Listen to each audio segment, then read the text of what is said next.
من الشيطان الرجيم بسم الله الرحمن الرحيم اقترب للناس حسابهم وهم في غفلة معرضون صدق الله العظيم اللهم صل على محمد النبي الأمي وعلى آله وسلم تسليما۔ آج 17ویں پارے کا خلاصہ بیان ہوگا۔ اس میں دو صورتیں ہیں، سورہ انبیاء اور سورہ حج۔ سورہ انبیاء میں اللہ تعالیٰ فرما رہے ہیں کہ لوگوں کے حساب کا وقت بہت قریب آ گیا ہے، لیکن وہ لوگ غفلت میں پڑے ہوئے ہیں۔ اور نبی پاک صلی اللہ علیہ وسلم فرماتے ہیں کہ میرا رب آسمان و زمین کی ہر بات کو جانتا ہے، لیکن مشرک یہ کہتے ہیں کہ یہ قرآن کریم نبی پاک صلی اللہ علیہ وسلم نے خود بنا لیا ہے، بلکہ آپ شاعر ہیں۔ اللہ فرماتے ہیں کہ آپ سے پہلے بھی ہم نے رسول بھیجے، وہ سب مرد تھے، ہم نے ان کی طرف وحی بھیجی، اور اگر تمہیں علم نہ ہو تو علم والوں سے پوچھ لو۔ پھر اللہ تعالیٰ نے اپنی قدرت کو بیان کرتے ہوئے فرمایا کہ ہم حق کو باطل پر دے مارتے ہیں، یعنی ایسا زمانہ آتا ہے کہ باطل سر چڑھ جاتا ہے، پھر اللہ تعالیٰ حق والوں کو باطل کے اوپر مارتے ہیں، جس سے باطل کا بھیجا نکل جاتا ہے اور باطل ختم ہو جاتا ہے۔ زمین و آسمان کی ساری مخلوق اللہ کی ہے، اور یہ جو مخلوق ہے یعنی فرشتے وغیرہ یہ تکبر نہیں کرتے اور نہ یہ تھکتے ہیں۔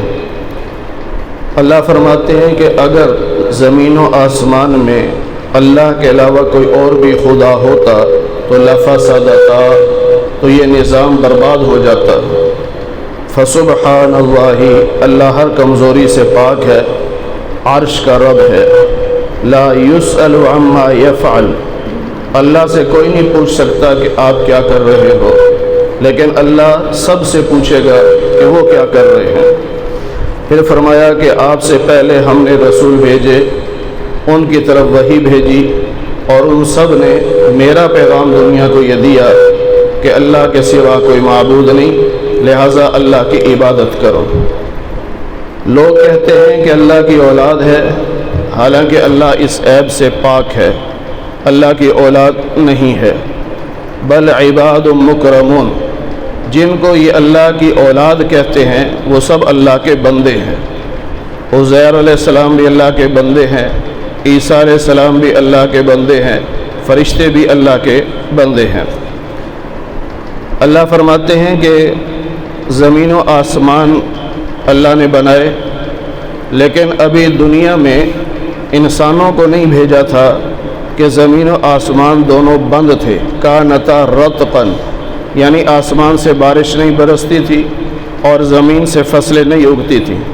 پھر اللہ تعالیٰ نے جب انسان کو دنیا میں بھیجا تو پھر اللہ فرماتے ہیں کہ ہم نے پانی کو ہر چیز کی زندگی بنا دیا، اور پھر آسمان سے بارشیں برسنے لگی اور زمین بچھائی، اس میں پہاڑ گاڑے، اس میں راستے بنائے، اور آسمان کو محفوظ چھت بنا دیا، اور اللہ نے رات اور دن، سورج، چاند، سب چیزوں کو بنایا، اور ہم نے کسی انسان کو ایسا نہیں بنایا کہ جو ہمیشہ دنیا میں رہے، موت تو سب کو آنی ہے۔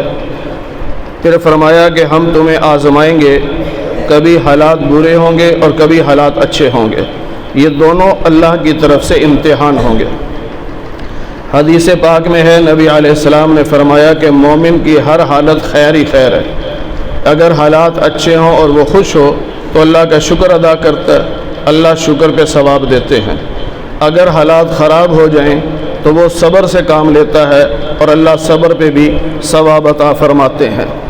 اللہ فرماتے ہیں کہ انسان کو ہم نے جلد مزاج بنایا ہے، یعنی ہر کام میں وہ جلدی چاہتا ہے، اس لیے کافر کہتے ہیں کہ متی ھذا الوعد ان کنتم صادقین، اگر آپ سچے ہیں تو بتائیں عذاب کب آئے گا۔ اللہ فرماتے ہیں کہ اگر یہ کافر دیکھ لیں جب ان کے پاس عذاب آئے گا تو یہ عذاب کو روکنا چاہیں گے، لیکن اپنے چہرے سے آگ کو ہٹا نہیں سکیں گے، نہ اپنی کمروں سے ہٹا سکیں گے۔ اس کے بعد اللہ تعالیٰ نے قیامت کا نقشہ کہتے ہوئے فرمایا کہ ہم قیامت کے دن ترازو لگائیں گے وَنَزَعُ الْمَوَازِينَ الْقِسْطَ لِيَوْمِ الْقِيَامَةِ، قیامت کے دن ترازو لگے گا اور انصاف کے ساتھ ہر چیز تولی جائے گی۔ پہلے کفر اور اسلام تولا جائے گا، جس کا کفر ثابت ہو گیا وہ جہنم میں جائے گا۔ پھر دوسرا ترازو لگے گا، نیکیاں اور برائیاں تولی جائیں گی، جن کی نیکیاں وزنی ہوں گی وہ جنت میں چلے جائیں گے، اور جن کی نیکیاں ہلکی ہوں گی، گناہ وزنی ہوں گے، وہ میدان محشر میں کھڑے ہوں گے۔ پھر اللہ تعالیٰ لوگوں سے فرمائیں گے کوئی سفارشی لے آؤ جو تمہاری سفارش کرے، میں اس کی سفارش پر تمہیں معاف کر دوں۔ پھر اللہ فرماتے ہیں کہ ایک رائی کے دانے کے برابر بھی کوئی چیز ہوگی تو اتینا بہا، ہم اسے بھی لے آئیں گے۔ پھر موسیٰ علیہ السلام، ہارون علیہ السلام کا ذکر فرمایا، پھر ابراہیم علیہ السلام کا واقعہ کچھ تفصیل سے بیان فرمایا، اور ابراہیم علیہ السلام نے اپنی قوم کے بتوں کو توڑ دیا جب وہ میلے پر گئے ہوئے تھے، اور جو ان کا بڑا بت تھا اس کے کندھے پہ وہ ہتھوڑا رکھ دیا۔ جب لوگ واپس آئے انہوں نے آ کے دیکھا کہ ہمارے بتوں کا یہ حال ہوا پڑا ہے، تو آپس میں کہنے لگے کہ یہ کون کر سکتا ہے؟ تو بعض نے کہا کہ ایک نوجوان ہے جس کا نام ابراہیم ہے، وہ ہمارے بتوں کے بارے میں الٹی سیدھی باتیں کرتا ہے۔ تو لوگوں نے کہا کہ اسے سب کے سامنے لاؤ تاکہ تحقیق کریں۔ ابراہیم علیہ السلام کو لایا گیا، آپ سے پوچھا گیا کہ آپ نے ہمارے بتوں کا یہ حال کیا؟ تو ابراہیم علیہ السلام نے فرمایا کہ تم اپنے اس بڑے سے کیوں نہیں پوچھتے جس کے کندھے پہ ہتھوڑا ہے؟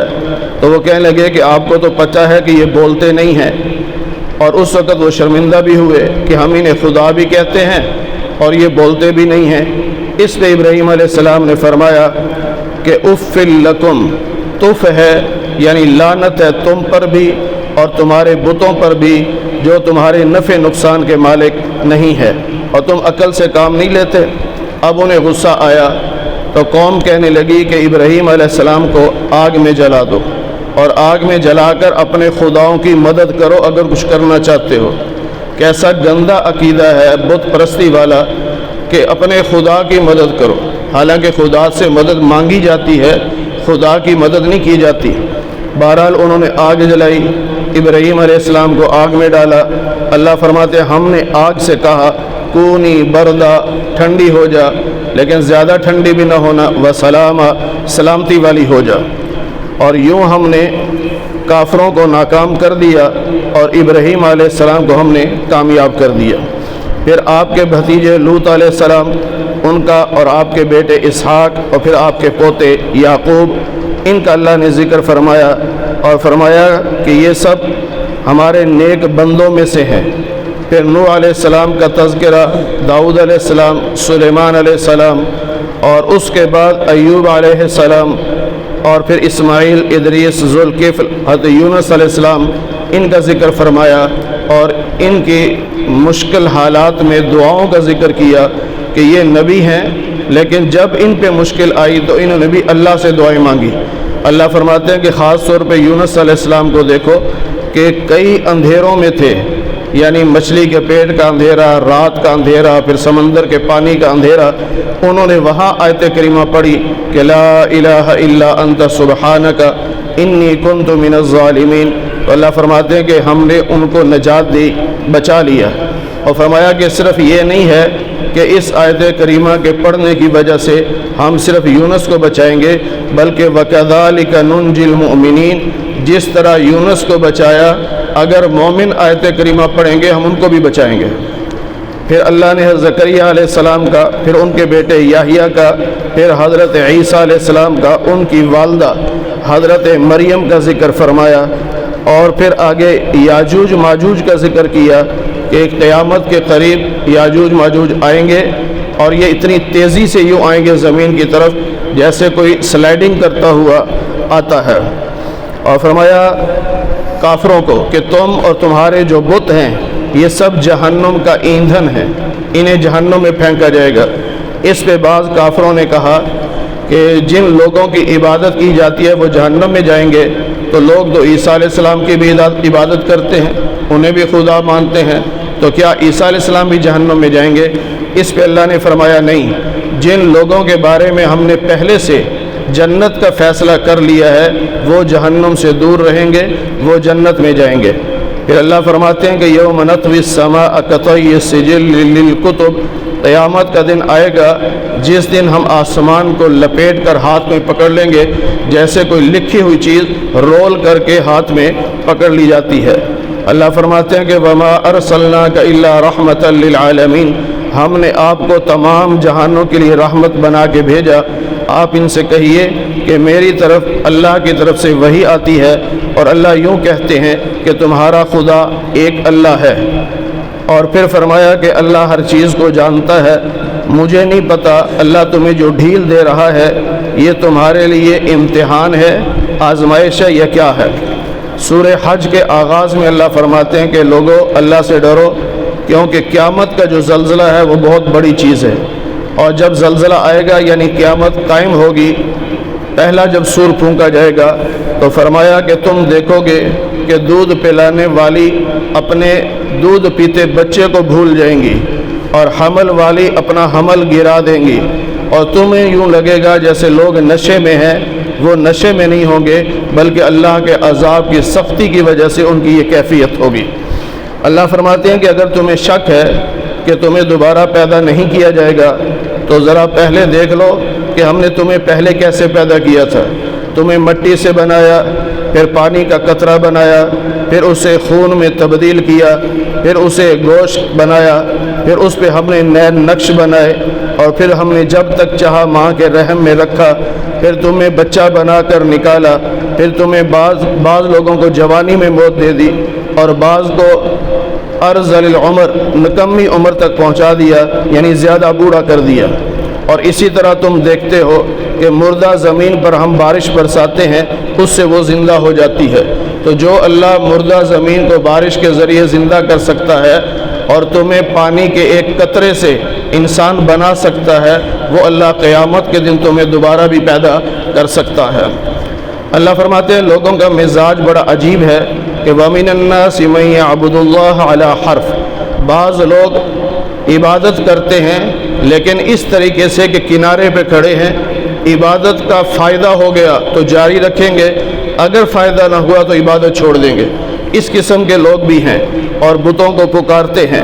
پھر اللہ فرماتے ہیں کہ جو مومن ہیں یا یہودی ہیں یا صابی ہیں یا عیسائی ہیں یا مجوسی ہیں یا مشرک ہیں، جو جس مذہب پہ بھی عمل کر رہا ہے، قیامت کے دن اللہ تعالیٰ ان کے درمیان فیصلہ کرے گا، کیونکہ اللہ تو ہر جگہ موجود ہے، وہ دیکھ رہا ہے۔